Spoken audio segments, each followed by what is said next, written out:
자, 윤한이 천안함 앞에서 금요일날 악수를 하면서 2차 봉합을 했다고 합니다. 천안함 앞에서 악수를 한 것은 이재명의 세스 발언과 대비되는 효과, 즉 천안함은 오지 않고 당진에 가서 친중 발언을 한 부분에 대한 대비 효과도 있습니다.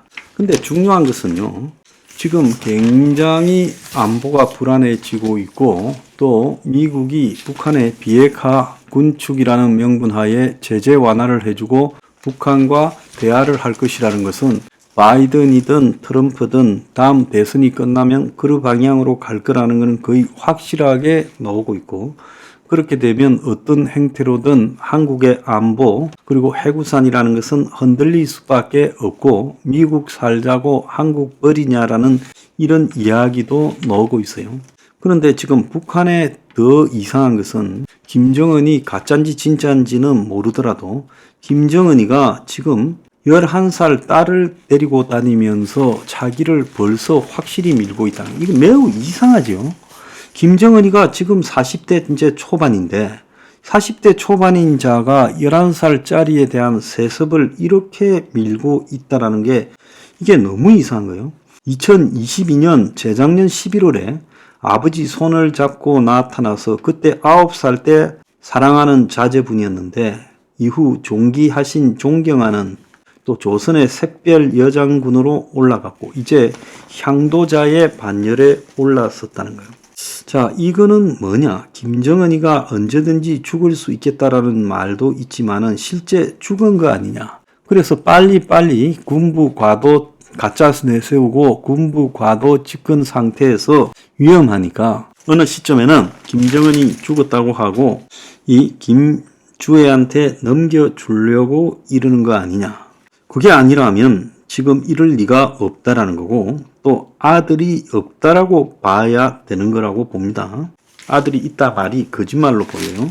그래서 북한의 지금 이런 그 리더십 자체가 지극히 불안한 거고 또 더 불안하게 느껴지는 것은 북한의 대남 국지 도발 가능성이 갈수록 높아져 가는데 지금 안보에 역행하는 그런 이 행동들이 이재명과 민주당에서 너무 많이 나온다는 거예요. 그래서 이석기의 친북 세력들을 지금 원내에 진입시키도록 최소한 5명 이상이 지금 보장이 되어 가고 있고 지금 이재명이가 친북에 이어 친중 발언까지도 하고 있어요. 그래서 한미일 안보가 지금 하나로 계속 갈 수 있겠는가가 지금 현 정권은 워싱턴 선언을 가지고 금과 옥조처럼 여기지만은 이것이 지금 통할 국면인가가 매우 우려되고 있습니다. 자, 이런 상황에서 저하고 잘 알고 배영준 최고위원하고도 잘 아는 리차드 롤리스 전 미국 국방부 부차관이 오늘 중앙일보의 6면에 한면 전체 인터뷰를 했어요. 그래서 그 인터뷰에 보면 북핵에 대한 대응이 확장 억제만으로 지금 불가능하고 한국과 일본의 신형 전술 핵무기를 협력 배치해야 된다. 그래서 나토식 듀얼키를 이렇게 양쪽이 가지고 있게 하면서 배치해야 된다라는 언급을 했어요.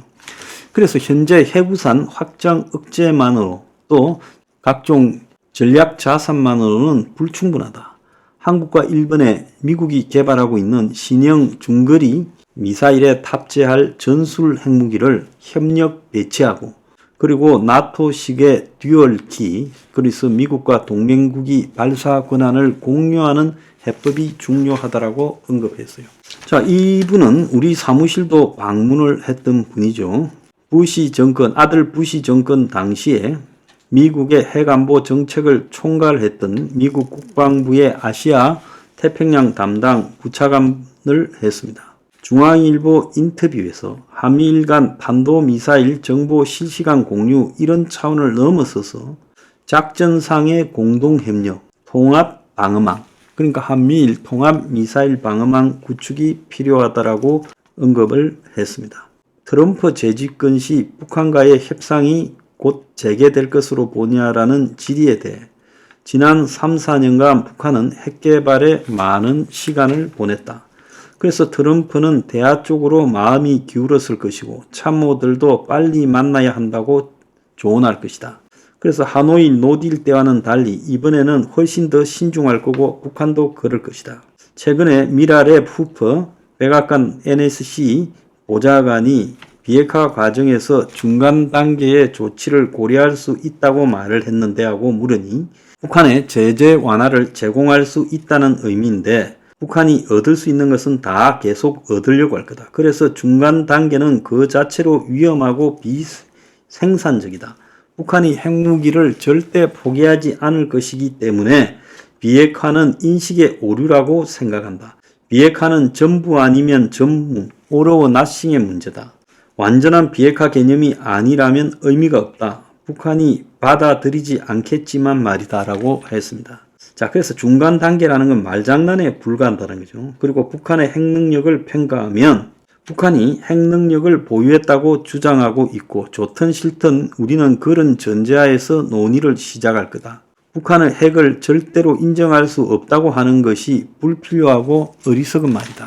자, 일단 있으면 있는 걸 인정을 하고 그 다음에 어떻게 해야지 북한의 핵이라는 말 자체를 인정 안 한다고 하는 것은 어리석다는 거죠. 북핵 협상에서 한국의 역할은 미국과 사전 협상하고 협상의 매 순간 협의해야 되는데 한국은 거부권은 없지만 발언권은 있다. 한국은 북한의 위협 때문에 한국과 일본이 같은 배에 타고 있다는 것을 알아야 된다라고 말을 했습니다. 북핵 위협에 대한 한국 내 우려가 크다라고 물으니 한국과 일본의 신행 전술 핵무기를 협력 배치하는 해법이 중요하다. 한국, 일본의 중거리 핵 전력 수준의 전술핵 미사일을 배치해야 된다.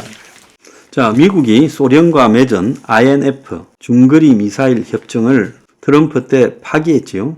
그러면서 자, 미국이 지금 새로운 중거리 미사일을 만들어서 중국을 겨냥해서 태평양 연안국들에게 우방국들에게 배치하겠다고 말한 게 한 3, 4년 전의 이야기입니다.